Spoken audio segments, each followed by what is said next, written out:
오늘 말씀 요한계시록 4장입니다. 요한계시록 4장 장엄하신 하나님의 보좌라는 제목입니다.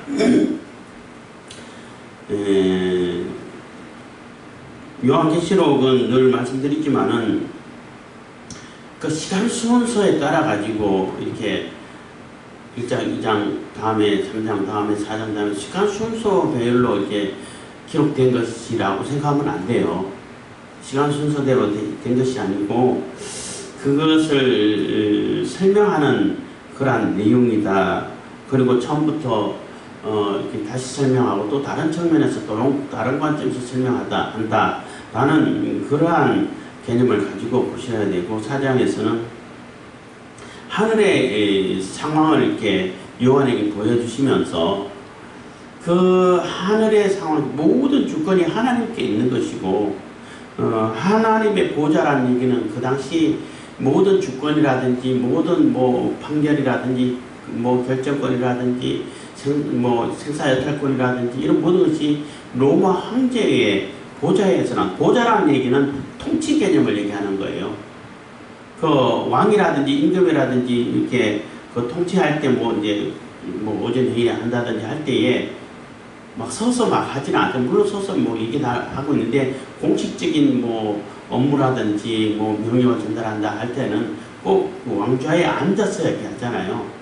그것처럼 그 황제라든지 왕의 보좌에 앉아서 통치가 이루어지고 판결이 이루어지고 하는 그러한 상황이기 때문에 그 당시 사람들은 로마가 세계 중심이고 로마가 온 세계를 지배하면서 모든 통치라든지 모든 재판 판결권이라든지 이런 결정권이 다 로마의 황제의 보좌에 있다라고 인식을 하고 있단 말이에요. 근데 이제 요한이 보여주면서 그게 아니야. 그거는 뭐 일시적인 것이고 이 세상에 있는 것이고 모든 주권과 모든 통치권과 모든 결정권이 모든 판결권이 하나님께 있어 하고 하나님의 보좌, 그리고 하나님의 보좌를 보여주시는데 그 하나님의 보좌는 뭐 어마어마하고 너무나 장엄하고 엄청나서 뭐 감히 거역할 수 없는 그런 절대적인 그러한 하나님의 보좌를 보여주시는 거예요. 그래서 이 하나님께서 이 절대권을 가지신 이 하나님께서 앞으로 이 일을 진행시키고 있는 거야. 이 일을 진행해 가고 있는 거야. 라고 이렇게 보여주신 것이라고 생각하면 되는 것입니다. 4장 1절입니다. 4장 1절 2일 후에 해서 2일 후에라는 것은 이제 이렇게 3장 끝에 이제 교회에 편지를 보내고 편지 다 끝난 다음에 그때 2일 후에가 아니고 굳이 이제 따지면은 1장 19절에 보면은 그러므로 내 공급과 이제 있는 일과 정체될 일을 기록하라 하고 그리고 2일 후에라고 이렇게 연결을 붙이면 될 거예요.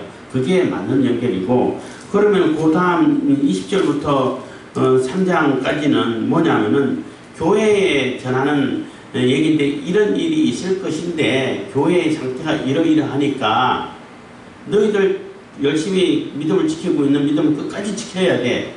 그리고 믿음으로 옳지 않고 하나님께서 기뻐하시지 않는 그런 모습으로 있는 교회들은 빨리 회개해야 돼 하고 과로에 넣는다 라고 생각하시면 되는 것입니다. 어떤 분은 그런 예를 들어주시더라고요. 내가 어제 초등학교 동창을 만났는데 초등학교 때 이러이러한 동창이 있는데 그 애를 어제 만났어. 이렇게 얘기한다 그러면은 어제랑 초등학교 때랑 시간이 안 맞잖아요. 시간이 안 맞는데 내가 어제의 일을 만나가지고 그래서 내가 일을 이렇게 하는 거야 얘기를 하기 전에 그 초등학교 동창에 대한 설명을 잠깐 한 것처럼 그런 시간적인 차이가 있다 이렇게 예를 드는 분이 계셨는데 그것 참 적절한 예인 것 같아요. 그것처럼 이 교회에 대한 것도 지금 이 기록하는데 그 기록될 일이 어떻게 보여지는 것인지 앞으로 기록해야 할 것을 보여주고 있는 그 상황인데 그 상황이 이제 요한은 쭉 보여주고 있으면서도 그 상황이 되기 전에 교회가 이런 상태야. 지금 교회가 이런 상태이기 때문에 거기서 빨리 돌이키고 회개할 좀 교회들은 빨리 돌이켜서 회개하고 또 어렵지만은 그래도 믿음을 지키고 꿋꿋이 잘 그 믿음을 실행해오고 실천해오고 있는 그런 교회들은 끝까지 잘 지켜가야 돼 라는 얘기를 하고 있다는 겁니다. 그래서 2일 후에 라는 것은 1장 19절 후에 라고 이해를 하시면 되는 겁니다. 내가 보니 하늘에 열린 문이 있는데 내가 들은 바 처음에 내게 말하던 나팔 소리 같은 그 음성이 가로되 이리로 올라오라. 이 후에 마땅히 될 일을 내가 네게 보이리라 하시더라. 그래서 내가 보니 하늘에 열린 문이 있는데 하늘에 열린 문이 있어요. 하늘에 열린 문이라는 얘기는 뭐 여러 번 나오죠. 뭐 제일 이제 뭐 먼저 나오는 것은 야곱이 형 에서를 피해가지고 도망가면서 거기 베델이라고 이름 지었죠. 거기 가다 돌베개를 베고 자다가 돌베개를 벤다는 얘기는 정말로 아무도 이렇게 없는 정말 초라하고 그 중동에는 그 나그네 환대법이라는 것도 있는데 나그네는 항상 이렇게 맞아들여가지고 환대를 해주고 잘 곳이 없으니까 재워주고 대접을 먹여주고 해야 되는데 그런 사람조차 없는 정말로 외롭고 아무도 없는 혼자밖에 남지 않는 그래서 불안에 떨어야 되고 두려움에 떨어야 되는 그러한 상황에서 돌을 의지해가지고 베개를 베고 자다가 거기서 하늘문이 열리고 천사들이 내려오고 한 얘기는 하늘문이 열렸다는 얘기는 하나님께서 우리에게 임재하셨다는 의미가 있다는 거예요. 우리와 함께 하시고 우리에게 임재하시고 우리를 이렇게 우리에게 오셔서 우리를 불러주시는 그러한 상황이 바로 하늘이 열렸다라고 말할 수 있는 것입니다. 하늘에 열린 문이 있는데 내가 들은 바 처음에 내게 말하던 나팔 소리 같은 그 음성이 가로되 그래서 처음 1장에 보면은 그 나팔 소리 같은 그러한 음성이 내게 들렸다라고 이렇게 몇 장을 제가 찾아놓지는 않았는데 그 소리를 부르는데 여기서 나팔 소리라는 얘기는 나팔 소리가 뭐 하는 거예요? 주로 이제 물론 이렇게 전쟁 때 많이 쓰이죠. 나팔 소리라는 얘기는 분명한 소리라는 얘기예요. 그 전쟁에 쓰이는 나팔 소리가 불분명하면은 그 바울 사도가 얘기하기도 했는데 나팔 소리가 분명하지 않으면 어떻게 알아듣냐 이런 표현도 썼는데 나팔 소리라는 얘기는 분명하다는 얘기인 겁니다. 왜냐하면은 전쟁에서 소리가 불분명하면 이게 전진 모이라는 얘기인지 전진하라는 얘기인지 퇴각하라는 얘기인지 그것을 구분을 못 해버리면 전쟁 자체가 안 되는 거예요. 그렇기 때문에 나팔은 아주 분명한 소리로 부러져야 되는 것이고 그래서 분명하게 들릴 때 이게는 빨리 소집하고 모여라는 얘기구나. 지금 전쟁이 났으니까 빨리 소집하는 명령이구나. 이런 소리로 알아들어야 되고 그래서 빨리 모여야 되고 또 이 얘기는 빨리 모여서 이제 진군하라는 얘기구나.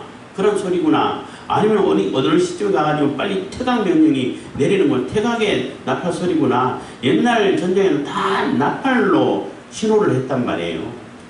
퇴각 명령이 되고 사극 같은 데 보면 그런 얘기 하잖아요. 조금만 더 있으면 내가 여기 성벽을 뛰어넘어가지고 가가지고 점령할 수 있는데 갑자기 퇴각이 나팔 소리가 들려와. 아니 왜 이 시점에서 퇴각 명령을 내려 해가지고 그래도 퇴각을 해야 되는 거예요. 안 하면은 죽고 또 살아온다 하더라도 명령 불복종해가지고 처형당해요. 어쨌든 나팔 소리라는 얘기는 분명한 소리라는 얘기인 겁니다.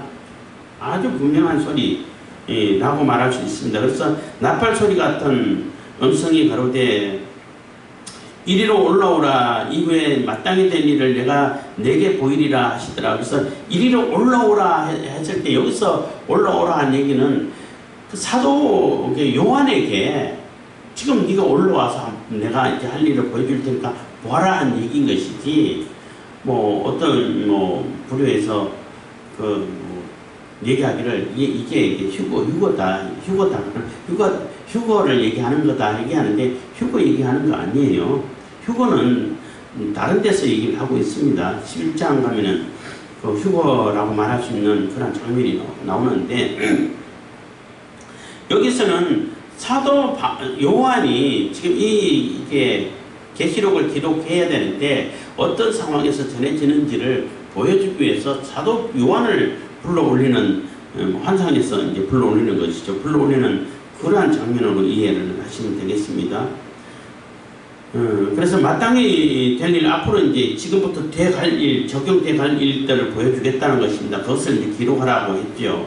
2절입니다. 내가 곧 성령에 감동하였더니 보라 하늘에 보좌를 베풀었고 그 보좌 위에 앉으신 이가 있는데, 그래서 성령이 감동돼 가지고 그 하나님 보좌 앞으로 이제 끌려 올라가서 이제 올라가 가지고 보고 있는 상황이라는 겁니다. 그래서 성령에 감동되지 않으면은 이런 상황을 맞이할 수가 없지요.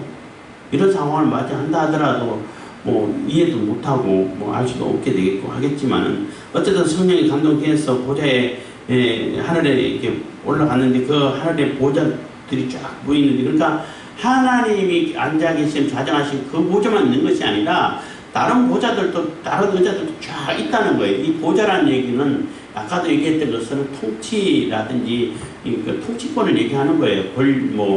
재판권을 얘기하는 것도 하고 심판권, 통치권 이런 개념이 있는 것입니다. 그런데 그 보좌들이 하나님만 있는 거 아니라 쫙 있더라는 거예요. 보좌 위에 앉으신 베풀었고 그 보좌 위에 앉으신 이가 있는데, 이게 성부 하나님을 얘기하는 겁니다. 앉으신 이의 모양이 벽옥과 홍보석 같고 또 무지개가 있어 보좌에 들렸는데 그 모양이 녹보석 같더라 해서 그 어떻게 말로 표현을 못한다는 거예요. 그래서 뭐 다른 어떤 말로 표현하기가 어렵고 굳이 표현한다면은 보석에다가 비유를 하는 거예요. 보석이 다가 아니라 보석 같고 그러잖아.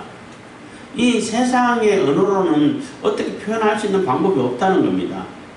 그래서 보석에 비유한다는 얘기는 보석은 너무나 화려하고 아름답고 변함이 없고, 뭐 보석이 뭐 수백 년 수천 년 지난다 하더라도 변화 안 되잖아요. 뭐 녹슬고 뭐 썩어져 없어지고 안 그러잖아요. 절대 안 변하고 그러면서 너무나 화려하고 아름답다는 거예요. 뭐 말로 표현할 수 없을 만큼 아름답고 화려하고 그 변함이 없고 너무나 이게 황홀한 이런 모습이라고 볼 수 있는 거죠. 뭐 이 무슨 홍보석은 무슨 뜻이다, 뭐 옷보석은 무슨 뜻이다, 이런 거는 굳이 큰 의미가 없어요. 뭐 그렇게 비유하는 사람도 있는데 그런 데는 굳이 뭐 큰 의미가 없다. 그리고 이 보석들을 얘기할 때에 그 대제사장의 그 에봇 옷에 붙이는 가슴에 흉배에 붙이는 그런 보석 이름들이에요. 12보석이잖아요.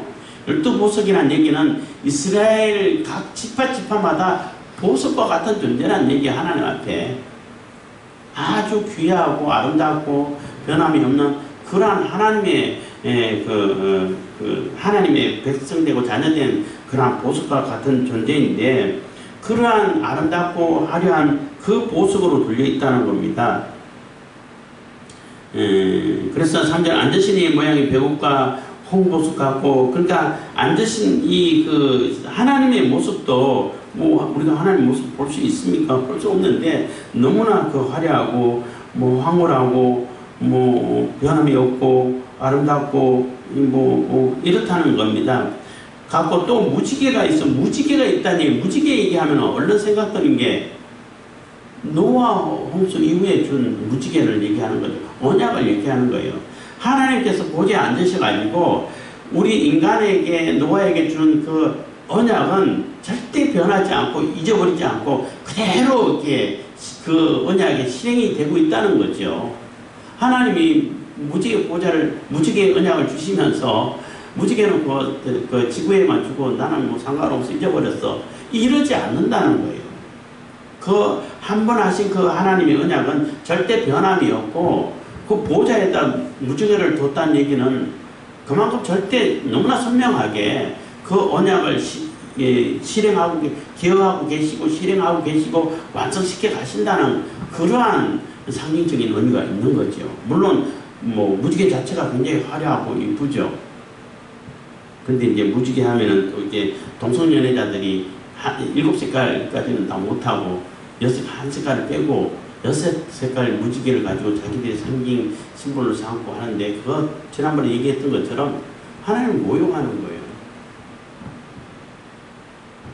예, 어쨌든 참 사람들이 결국은 그러한 하나님 모욕한 대가를 받게 될 겁니다. 하나님 심판을 결코 피할 수가 없을 겁니다. 보좌에 둘렀는데, 무지개가 있어서 보좌에 둘렀는데 그 모양이 녹보석 같더라. 그래서 무지개가 있어서 보좌에 쫙 둘렀는데 그 모양도 녹보석 같다는 얘기는 그만큼 그 무지개 언약 자체도, 하나님 언약 자체도 너무나 화려하고 아름답고 변함이 없다는 거죠. 그 보석은 아름답고 화려하고 변함이 없다는 것입니다. 그리고 이 보석들은 다 이렇게 12지파에 쓰였던 보석이기 때문에 우리 하나님과 우리 하나님 백성된 하나님 자녀된 그러한 자들이 하나다, 그러니까 한 공동체다, 하나다라는 그러한 의미도 있는 것입니다. 물론 하나라고 해갖고 우리가 하나님하고 똑같은 얘기는 아니고 하나님의 그 가족 안에 들어가 있다는 거죠. 공동체 안에 들어가 있다는 거죠.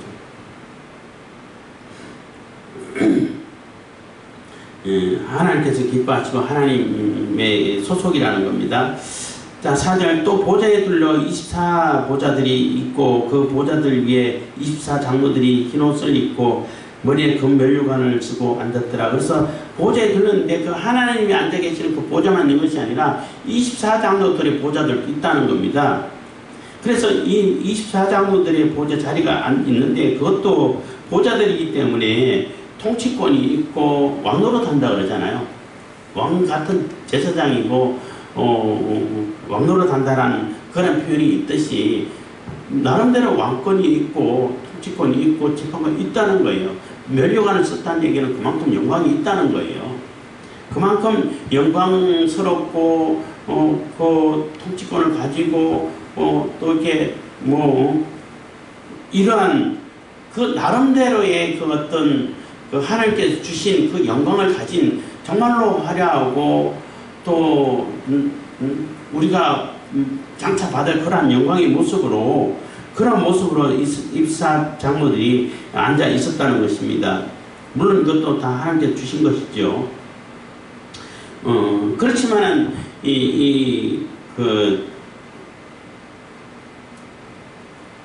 몇 절에 나오는데 그 24장로들이 이것을 벗어가지고 하나님 앞에 내려놓고 어린 양 앞에 내려놓고 이거 제가 민망해서 못 쓰고 있겠습니까?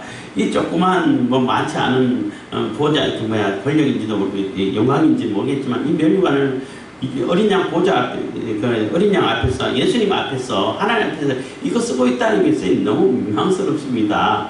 이거 다 주님께 드립니다. 이런 고백을 하는 것처럼 어쨌든 고백을 했는데, 어쨌든 이 하나님께 주신 그런 영광이 있고 권세가 있고 통치권이 있고 재판권을 가지고 있다는 거예요. 이게 왕노릇하고 있다는 거하고 이제 일맥상통한다는 것입니다.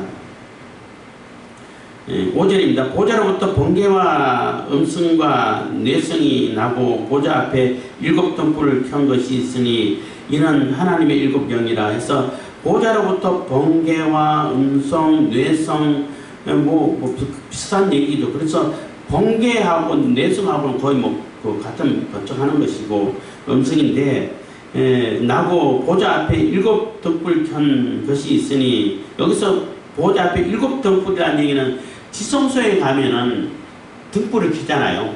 가면은 동쪽으로 들어가면은 정면에는 향단이 있고 향단 건너면은 이제 지성소가 있죠. 그래서 오른쪽에는 떡상이 있고 왼쪽에는 등불이 있어요. 그래서 등불은 성령을 의미해요. 7가지로 된 등불, 이제 그림에 많이 나오죠. 등불이 있는데 성령을 의미하는데 성령을 얘기하는 거예요. 여기서 7영이라는 얘기도 7은 이게 요한계시록에 나오는 숫자는 다 이렇게 상징으로 해석을 해야 돼. 7영이라면 하나님의 7영이라고 하면 하나님의 영이 7 종류의 영이 있다는 얘기가 아니에요. 7 속성을 가진 연결한 얘기인 겁니다. 그래서 성령을 얘기하는 거예요. 성령은 한 분만 계신 거죠. 그래서 여기서 이 번개와 음성과 내성이라는 얘기는 그 요즘은 번개면 뭐 그냥 구름이 와가지고 뭐 전기가 번쩍 하는구나 이렇게 과학적으로 설명한다 그러겠지만 그래도 뭐 번개가 치고 그 내성이 떨어지고 벼락이 떨어지고 하면은 막 갑자기 공포스럽기도 하고 두려움이 쌓이기도 하잖아요. 근데 옛날 사람들은 그게 뭐 절대적인 거라고 생각하는 거예요. 너무나 뭐 공포스럽고 두렵고 뭐 하나님의 화살 이런 표현도 쓰기도 했습니다만은 얘기는 절대적이라는 얘기인 거예요. 절대 누구도 거역할 수 없는 그러한 음성이라는 거예요. 하나님의 음성은. 하나님의 음성은 거역할 수 있는 존재가 없어요.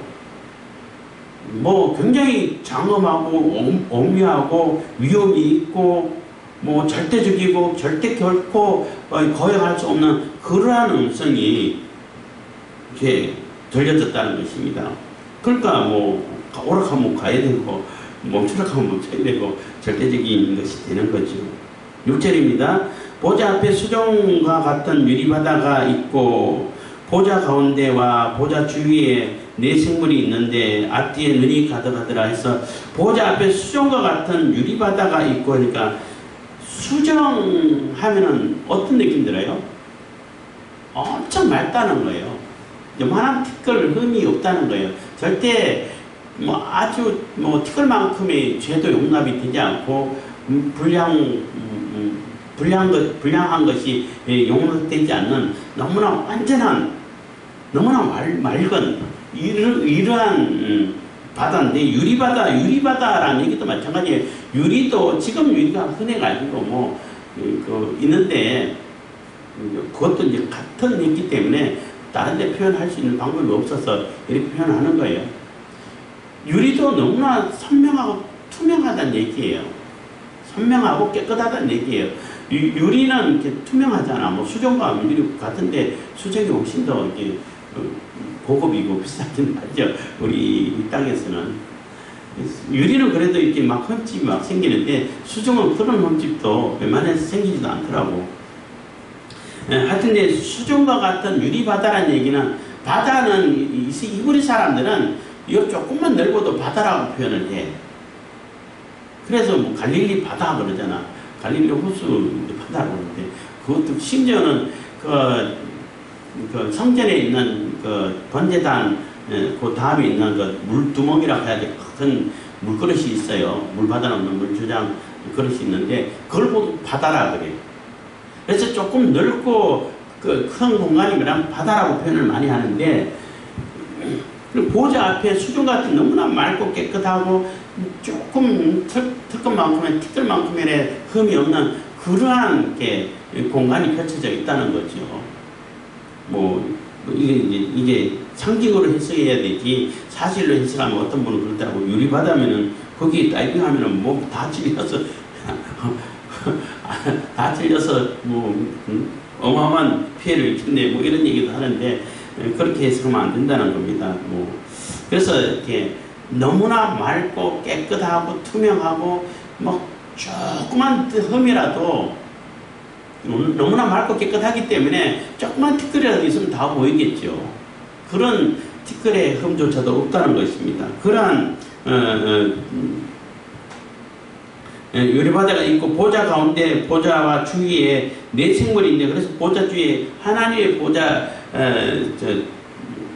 주위에 네 가지 생물이 있다는 것입니다. 이것도 이제 에스겔서에 비슷한 얘기가 나오는데 어쨌든 나오는데 주위에 앞뒤에 눈이 가득하다는 얘기는 막 앞뒤에 눈이 여기 온 사방 눈이라 그러면 조금 징그럽게 보이지 않냐 이렇게 하는데 그 징그럽게 보이라고 한 얘기가 아니라 눈이 가득하다는 얘기는 못 보는 것이 없다는 거예요. 모르는 것이 없다는 거죠.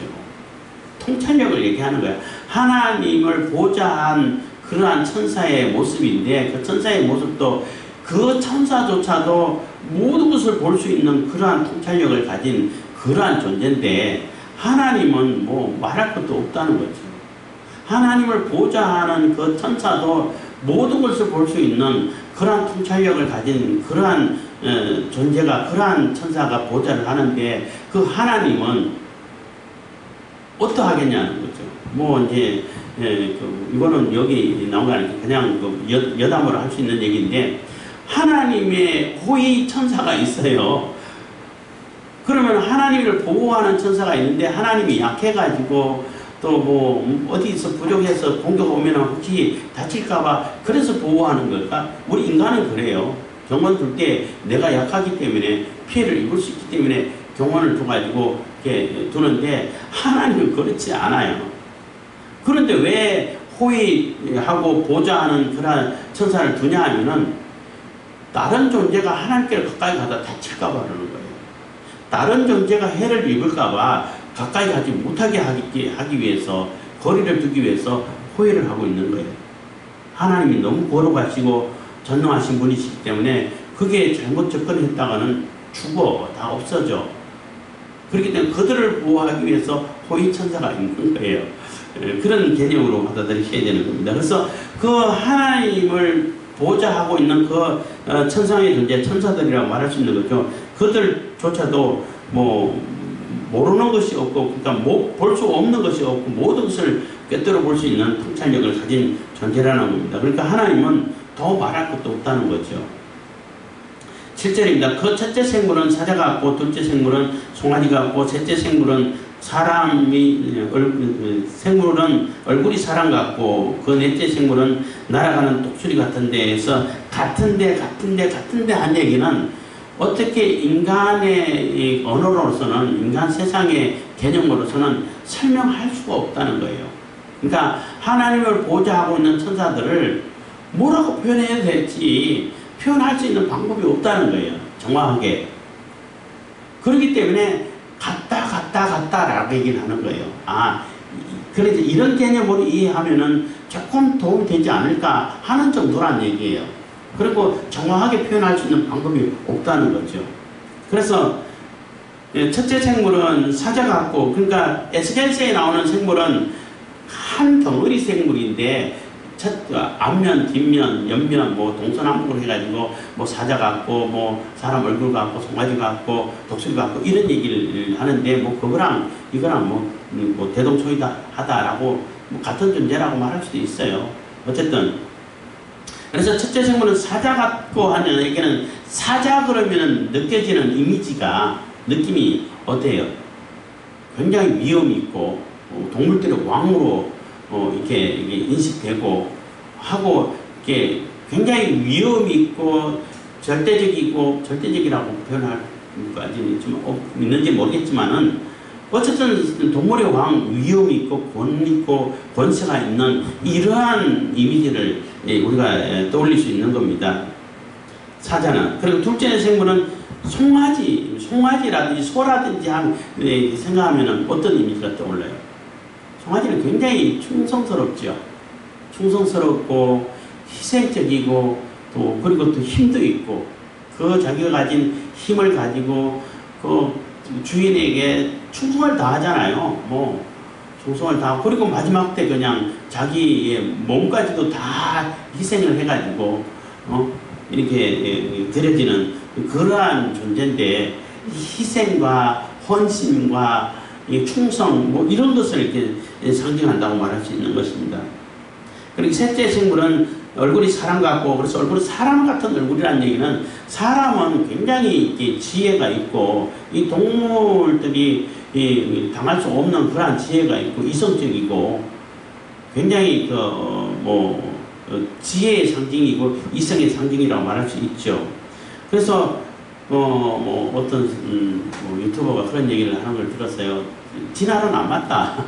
왜 진화론이 안 맞냐 하면은, 진화론이 왜 안 맞냐면은, 진화의 제일 꼭대기에 있는 그러한 동물들이라든지 그러한 존재들은 다 엄청나게 크고 어마어마한 이게 무기가 있고, 그런데 인간에게는 그런 거 없잖아요. 뭐 힘 센 것도 아니고, 뭐 이빨이 날카로운 것도 아니고, 손톱이 날카로워가지고 막 이게 하는 것도 아니고, 이런 상태로서는 다 이미 뭐 이게 우리가 머리가 발달하기 전에 다 멸절해버린다는 거예요. 지혜가 있어가지고 도구를 이용해가지고 그들을 제압한다고 했는데 그렇게 되기 전에 진화되어 왔다면 이미 그렇게 되기 전에 이미 소멸되고 없다는 멸절되고 멸종되고 없어질 수밖에 없다는 거예요. 그렇기 때문에 누군가가 이렇게 만들었는데 자기가 생각할 때는 하나님을 인정하기는 싫고 우리가 이제 그 유전자 조작해가지고 뭐 그 반려견 같은 것도 이렇게 막 유전자 조작해서 큰 개도 조그맣게 만들고 이렇게 해가지고 이렇게 뭐 키우고 하잖아요. 그것처럼 어떤 존재가 유전자 조작을 해가지고 사람으로 이렇게 변형을 시켰을 거다 이런 얘기를 하는데 그럼 그 외계인은 어디 있냐는 거지. 아니 우리 인간은 개를 그렇게 유전자 변형해가지고 만들어가지고 같이 있잖아요. 같이 키우고 있잖아. 내가 좋아서 그 키우고 그냥 밥도 주고 아주 잘 돌보고 있잖아요. 같이 있잖아. 그러면은 인간을 그렇게 유전자 조작해가지고 어떤 외계인이 만들었다 그러면 그 외계인은 어디 있냐는 거지. 같이 있어야 되는 거 아니야. 자기들을 쓰려고 만들었는데. 안 그래요? 굳이 그렇게 설명할 필요가 있냐는 거지. 하나님께서 만드셨습니다. 그러면 되는데 만들고 노아 홍수 이후에 그 동물들에게 다 두려움을 심어줬다고 그랬잖아요. 너희들 두려워할 거다. 안 그러면 사람 못 살아남아. 그거 다 핥히고 찢기고 해버리면 살아남을 수가 없어요. 그러니까 동물의 본성에다가 아예 두려움을 줘가지고 이 인간을 해치지 못하도록 인간을 완전히 멸절시키지 못하도록 그렇게 하나님께서 힘을 주셨는데 노홍수 이후에 하나님께서 창조하셨다 그러면 간단하게 될 거를 굳이 외계인 불러오고 유전자 조작 얘기하고 저렇게 설명할 필요가 있을까? 그냥 들으면서 웃고 말았습니다만은 어쨌든 간에 뭐 무슨 얘기 하다가 그래서 사람 얼굴 같다는 얘기는 그만큼 지혜롭고 이성적이고 판단력이 있고 한다는 얘기예요. 그런 모습이라는 겁니다. 그리고 독수리 같다는 얘기는 독수리는 굉장히 이게 동물들 중에서 뭐 가장 빠른 그 동물의 상징이라고 말할 수 있어요. 굉장히 신속하고 빠르다는 거죠. 아무리 막 치타가 이게 네 발 달린 짐승 중에서는 치타가 가장 빠르다고 그래요. 뭐 달리는 속도가 80km로 어마어마하죠. 80km로 달린다 그러면은 뭐 사자 뭐 이런 거는 60km 뭐 한다는데 60km, 80km 말도 이렇게 달리지만은 치타가 훨씬 더 빨리 달리죠. 뭐. 근데 독수리는 날아서 가잖아. 날아서 가고 이 독수리가 이렇게 그 먹이를 취할 때 내려오는 속도가 뭐 180km, 160km, 180km 이렇게 속도로 내려온다는 거예요. 그래서 딱 쳤는데 일반 육지 동물하고는 비교가 안 되죠.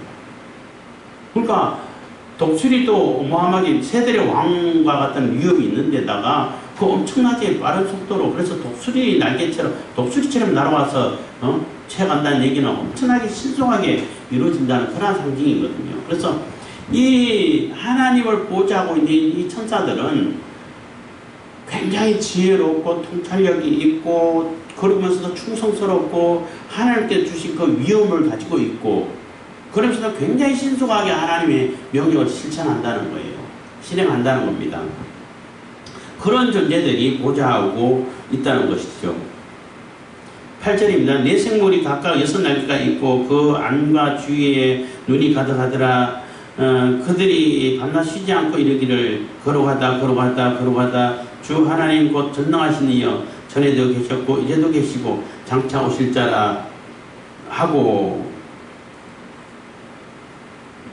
그래서 이 네 생물이 각각 6날개가 있다 했는데 그 이사야에서 보면은 6날개가 있어서 2날개는 이렇게 입을 가리고 2날개는 뭐 발을 가리고 2날개는 날고 이러잖아요.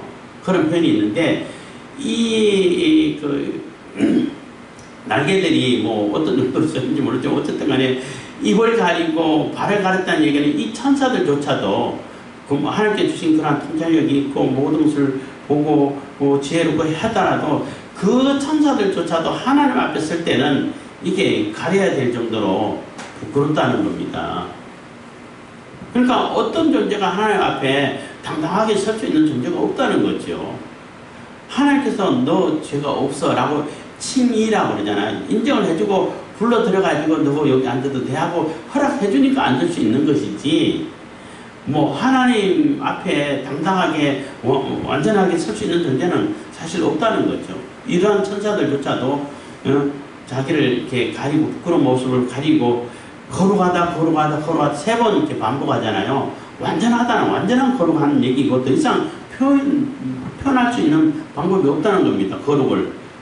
그래서 거룩하다 주 하나님 곧 전능하신 이여 전에도 계셨고 이제도 계시고 장차 오실 자라 해서 전에도 계셨고 지금도 계시고 앞으로도 오실 그러한 영원한 존재라는 얘기죠. 9절입니다. 그 생물들이 영광과 존귀와 감사를 보좌에 앉으시다 세세토록 사시는 이에게 돌릴 때, 그래서 그 생물들이 영광과 존귀와 감사를 그 보좌에 앉아 계시고 세세토록 사시고 영원하신 그분에게 모든 영광을 돌린다는 거예요. 그 천사들조차도 내가 가지고 있는 영광 이거 내 거 아니야 이런 얘기라고 말할 수 있는 거죠. 그래 돌릴 때에 24장로들이 보좌에 앉으신 이 앞에 엎드려 세세토록 사시는 이에게 경배하고 자기의 면류관을 보좌 앞에 던지며 그렇게 보좌 앞에 던졌다는 얘기는 막 화가 나서 던졌다는 얘기가 아니고 벗어서 드렸다는 얘기예요. 벗어 내려놨다는 얘기인 겁니다. 이게 그 헬라어에서 쓰이는 그 동사가 주로 이제 던지다라고 쓰일 때 쓰이는 단어라 가지고 그 단어가 뭐 던진다는 표현만 된 것이 아니라 내려놓는다는 표현도 되고 여러 가지 쓰이는데 주로 그렇게 많이 쓰이다 보니까 번역을 그렇게 한 것 같은데, 어쨌든 이 면류관을 내려놓고 이거 내가 쓰고 있기에는 너무나 이렇게 부담스럽습니다. 민망합니다 하는 뜻이에요. 왜냐하면 그 천사들조차도 그런 어마어마한 우리 사람들이 볼 때 인간들이 볼 때 어마어마한 그 천사들조차도 이거 다 하나님께 영광이 있습니다. 이거 부끄러워서 가려야 됩니다. 이럴 판국인데 24장로가 이제 천상 존재라고 말할 수 있는데, 상징은 구약교회 12지파 신약의 12사도 해서 구약교회와 신약교회를 상징한다라고 생각하시면 돼요. 구약교회와 신약교회를 상징하는 그러한 천상에 있는 그러한 존재라고 말할 수 있는데, 그 존재들이 그래서 우리가 하나님 나라로 갔을 때에 이 24장로와 같은 그러한 영광을 취하고 그런 대접을 받게 되겠죠. 어쨌든 구약교회, 신약교회를 상징하는 그 24장로가 이 면류관 이거 못 쓰게 제가 쓰고 있기엔 너무나 부끄럽고 민망합니다. 하나님 주님께 다 드리겠습니다 라는 얘기가 된다는 거죠. 그래서 그 보좌 앞에 던지며 가로되 우리 주 하나님의 영광과 존귀와 능력을 받으시는 것이 합당하오니 주께서 만물을 지으신지라 만물이 주의 뜻대로 있었고 또 지으심을 받았나이다 하더라. 그래서 이 모든 것이 다 하나님께서 지으셨고 하나님께서 만드셨고 하나님께서 운영하시는 것인데, 이 조그만 영광이라도 내가 취하기는 너무나 부끄럽고 민망합니다. 다 하나님의 것입니다 하고 하나님께 그 영광을 다 돌려드리는, 내 면류관 조금 하나님께서 주신 거니까 써도 되는데 사실은 그것조차도 벗어서 하나님 내려놓을 수밖에 없는 그러한 상태라는 얘기죠. 그래서 이 전체적인 그림을 보면 이게 그림 언어라고 그러잖아요.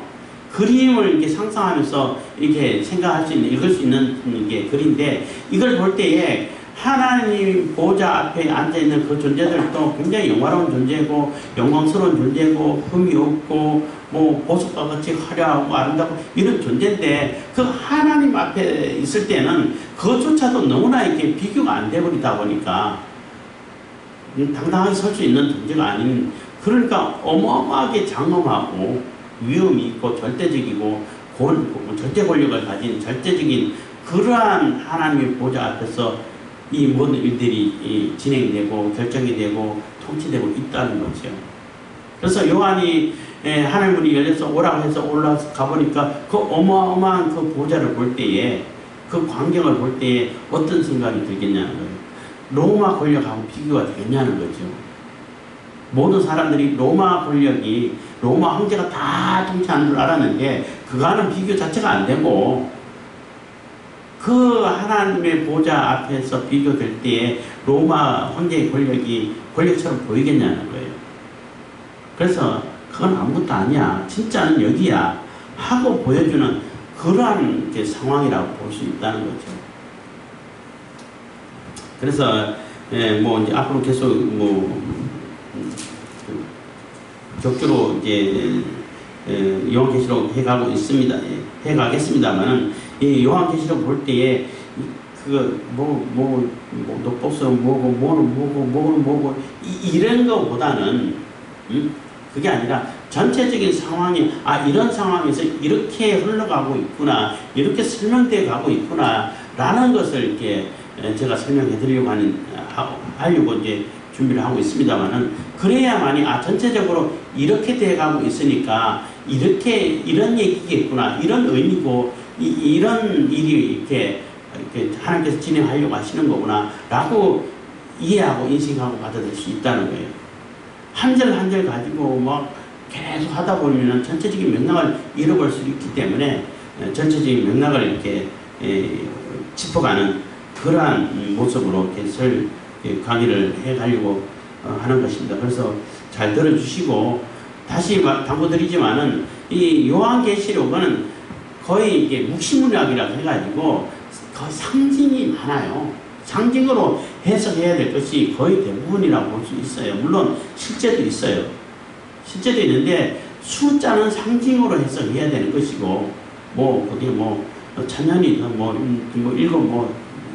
7년이든 다 상징으로 해석해야 되는 것이고, 일어나는 현상은 보여지는 현상이고 설명되는 현상은 실제도 있고 상징도 있고 또 상징만으로 해석해야 되는 것도 있고 그렇게 섞여 있어요. 그리고 이 1장, 2장, 3장, 4장 그 시간 순서대로 기록된 것이 절대 아니라는 거. 쭉 의미적으로 설명해가고 다시 여기서 또 설명하고 또 다른 측면에서 설명하고, 드라마를 보면은 그러잖아요. 이 장면 쭉 해가다가 또 이제 다른 주인공 또 출연자 또 설명을 쭉 해가고 그때는 또 이렇게 하고 이렇게 보이잖아요. 그건 비유지만 그것처럼 이렇게 설명이 그렇게 처음부터 설명을 다시 하고 또 다른 측면에서 다른 관점에서 또 설명을 하고 또 설명하고 또 이 상태를 얘기하고 이런 모습이다라고 생각하시면은 그게 정확한 견해라고 볼 수 있는 것입니다. 그래서 너무 어렵게 생각하지 말고 요한계시록은 이 성도들에게 위로하기 위해서 이 환난을 당하고 어려움 당하고 핍박 당하고 고난 당하는 그 성도들에게 이런 것이 준비되니까 너희들 기대해 하에서 준 책이 요한계시록인 거예요. 너희들 이거 공포스러워서 그냥 두려워서 벌벌벌 떨고 이제 끝나래 보면 어떻게 할까? 이렇게 공포를 가지고 두려움을 가지라고 준 것이 아니라 이렇게 좋은 것을 준비하고 있으니까 기대해 라고 하는, 그리고 너희들이 어려움 당하는 것을 다 갚아줄 거야 라는 그러한 위로의 책이라는 것을 꼭 기억할 수 있길 바라겠습니다. 기도하겠습니다. 사랑해 주님 감사합니다. 이 시간에도 내가 볼 베푸시니 감사합니다.